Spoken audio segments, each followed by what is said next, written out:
Hi everyone, this is Kristen with the Tech Reviewer, and today I'm here with a comparison review for two cases from ESR for the brand new 2024 iPad Pro 11-inch M4. You've got ESR's REBOUND 360 Hybrid case and ESR's SHIFT case. So both of these are really nice cases, multiple angles, portrait and landscape, removable inner case, auto sleep wake, and all that. However, they definitely have their differences.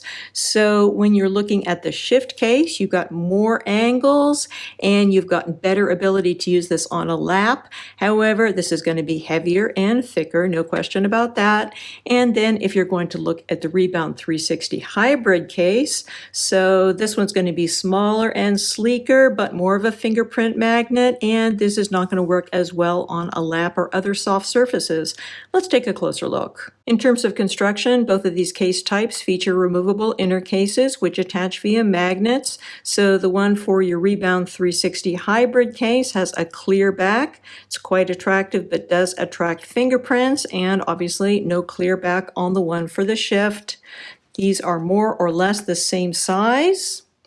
And the construction is similar. However, you're going to have less flex for the one for the SHIFT case, and you have stronger magnets on the SHIFT case. The outer case for the REBOUND 360 Hybrid is lighter and thinner than the one for the SHIFT, no question about that. And so that means good things for the overall weight of this product. It also has a really nice feel in the hand, nice soft exterior on here, smooth touch, and a really good magnetic latch. So there is a lot to love here. However, I think that the biggest downside of this one is that it's not great on a lap. It is very good in stand function on a nice flat tabletop, but when you put it on a lap, the part that is going to be the stand is just too squishy. So if you're imagining putting this on your lap, it's just not going to be as stable. However, when you compare this to the outer section of the SHIFT case, you can see that this one is going to be thicker and heavier and really quite rigid, very little flex to it. But as a result, this is going to work better as a stand when you're using it on a lap or someplace soft. So when you put this one into its stand positions, you can see you have quite a hard surface on here, very rigid. So that is going to work a whole lot better on the lap, or if you're using it in bed or something like that, than the REBOUND 360 Hybrid case. So just looking really quickly here at the REBOUND 360 Hybrid case and some of its various positions. So putting this into its stand mode, you can have various angles on here. You don't have any kind of magnetic grooves that this is going to go into. However, this is a tacky surface on the interior of the case, and so it's going to stay reasonably securely there. And then you also have the option to put this in portrait as well. And once it's in portrait, you can do the same thing with this stand here that goes in front. And then you also have the option to fold this behind in a cute little triangular stand, which is great, again, but not really ideal if you're going to use this on your lap, at least my lap. I don't think it works as well. And then, of course, obviously, you can put this in your landscape position as well, and then that's going to work well. So it's a really nice product, no question about that, but I don't think it's as good if you are trying to use it on your lap as something like your SHIFT. So taking a closer look at the SHIFT outer case, the material on here is quite textured. So very different than the soft, smooth material that you have on the REBOUND 360 Hybrid case. So this gives you a whole lot more grip, and it's also very fingerprint resistant, but it has almost a slightly rough feel to it. So some people are going to like this, some people aren't. I personally like it. I really like the SHIFT case. Between the two of these, the SHIFT is definitely my favorite, but again, it all comes down to personal preference. So you've got excellent magnets here in both the exterior case as well as the inner case. So attaching these together is an absolute delight, works great.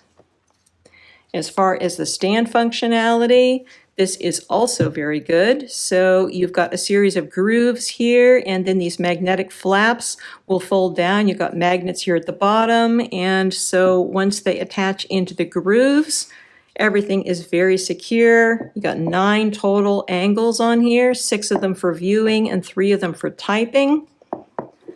I've got a full review on this case if you want more details, but honestly, everything works really well. But again, in comparison with your Hybrid 360 case, you're able to use this one on a lap, any kind of a soft surface very well because you have this hard surface as a part of the stand as opposed to the kind of floppy surface that you have with your Hybrid 360 rebound case. You also have more typing and drawing positions with this one in terms of angles. You have 3 on this as opposed to just 1 with your Hybrid 360 rebound case. So overall, really very versatile. And then you also have an additional position that you can put your iPad in. So both of these can do portrait and landscape positions, but you have an additional elevated landscape position that you can put the shift into, which is cool. So you can do that, which is fun. And then obviously you can also just do your standard portrait and then your standard landscape as well. So you definitely have more options in terms of positioning as well as angles with the shift. As far as downsides to the shift case are concerned, the most obvious one is that this is going to be thicker and heavier than your Rebound 360 hybrid case. So still a really nice case, but definitely adds more bulk and is going to add more weight as well. The other area in which it is a bit deficient is in the Apple Pencil charging and storage. So you can store your Apple Pencil here on this little pocket on the back, and it's quite secure when it's stored there. Everything works great. However, obviously it's not going to charge in this position. So if you want to charge it, you can absolutely charge it up here on top, and it's attaching magnetically, and that's all great, but it's just not going to be as secure as the arrangement that you have with the Hybrid 360, where you have that nice magnetic latch loop thing going over it. So you don't have that with this. So that's a bit of a downside. And then you also don't have anything to keep your folio cover closed.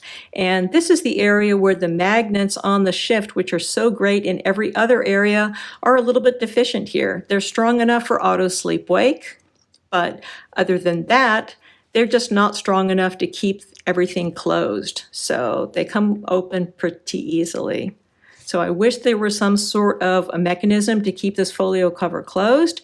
Then I think it would be pretty perfect. As it is, I still think it's a really great case, but that is definitely a downside. That and the way that the Apple Pencil arrangement is working. But overall, still a really good case. I think both of these cases are great, but I do tend to prefer the Shift because I personally tend to use my iPad a lot when I'm lounging on the couch or whatever, and I like something that has a more stable stand. So both of these cases are going to be available directly from ESR as well as from Amazon, although they'll be cheaper on Amazon.